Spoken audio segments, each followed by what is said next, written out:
Welcome to Penrose Learning, where we make understanding easy. You start by finding the exact element causing the horizontal scroll. Open DevTools and switch to a mobile device size, then inspect each container while you resize. You need to spot any element with width greater than 100% or a fixed px width. Those are the usual culprits. Once found, note its selector or Elementor widget name so you can fix it in Elementor. This step saves time, because guessing leads to repeated changes and broken layouts. Now you correct the issue with targeted CSS inside Elementor or your theme customizer.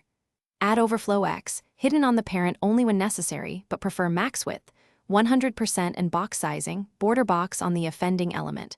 For images or slides, set img. Element class max width, 100%, height, auto, and remove fixed px margins.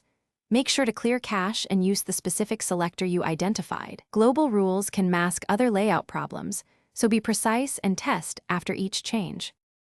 Finish by clearing all caches and testing on multiple mobile breakpoints to confirm the fix. If horizontal scrolling remains, check pseudo-elements and negative margins, sometimes A, after element or transform causes overflow. Make incremental reversions so you know which change fixed it. As a last resort, apply body overflow X, hidden but only after you try targeted fixes, because that hides the symptom rather than solving the root cause. If problems continue, revert and reinsert. Thanks for watching. If this was helpful, leave a like and consider subscribing. See you next time.